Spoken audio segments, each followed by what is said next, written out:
So that's probably not how it went down, but you get the gist. I mean, I can find my iPhone if I lose it with the Find My iPhone app, but the Apple TV remote on the other hand is just an expensive paperweight without speakers, if you ask me. So yeah, if Lady Luck does knock on your door, she'll probably kick you in the nuts. Here are all the possible things you can do to avoid her or find an alternative. Just as a heads up though, some of these methods will use your Apple TV remote once to set it up first. But that kind of defeats the purpose. Let's be honest though, you've probably lost it already.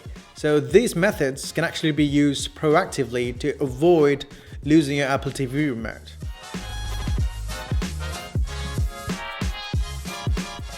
So if you own an Apple TV, obviously, chances are that you'd have an iPhone or an iPad.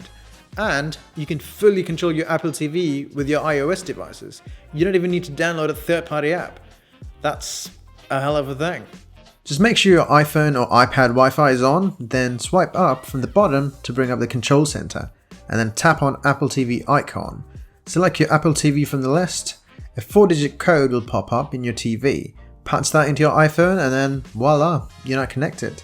You get full control of your smartphone, just as you get with your remote. The only thing missing will be motion control on the games. But you can easily fix that by downloading the app for Apple TV called TV Remote app from the iOS store. We'll have all the important links in the description below, so don't fret.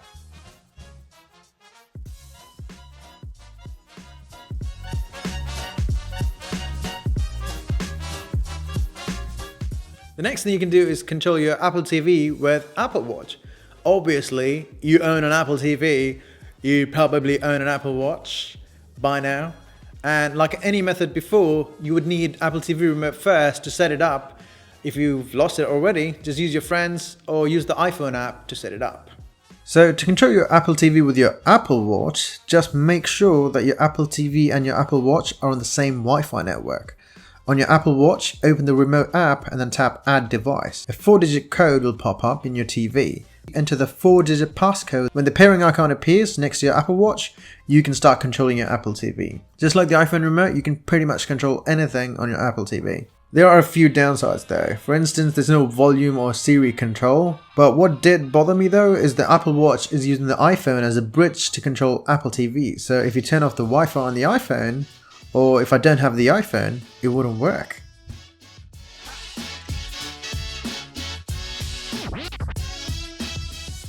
Just in case you don't have an iPhone and would like to control your Apple TV with an Android device, well, you can do that from anywhere in the house, because you can pair Apple TV with Android now. Out of the many Android apps we tested, CiderTV for Apple TV is the only app that works for us. There is one issue though, the app only works on Bluetooth for the first time. You'll have to go to Settings, Remote Apps and Devices, and then set it up from there. Enter the passcode, and then there you go. Now, the good thing is, it works on all generation Apple TVs. But on the flip side, it provides very limited control. There's no key at all, only a touchpad. I mean, you can only navigate, pause, play, but you can't go back or change volume. I mean, not even Siri control, no motion control, but at least you get something that works for Android, so there's that.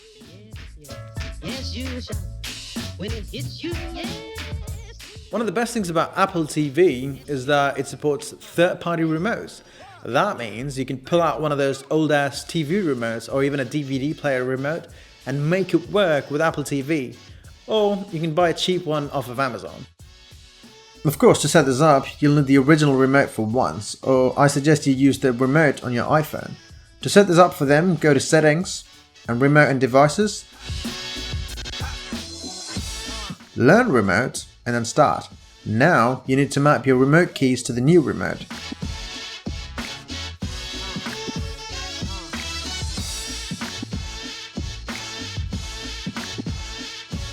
You can pretty much control everything with this old remote, like you do with the Siri remote, except for Siri and motion controls, obviously.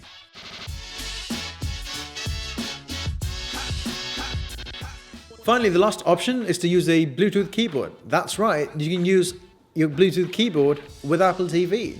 How awesome is that? We tested it with Apple's Magic Keyboard and it works perfectly fine.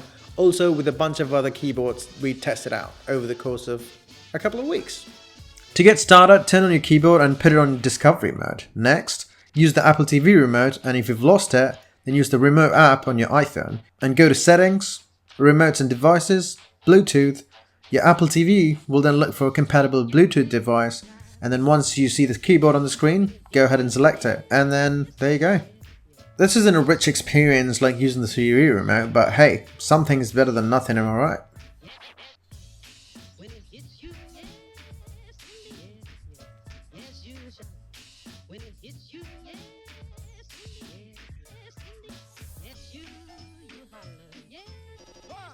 So there you go, hopefully I saved you $80 for not buying the new Siri remote.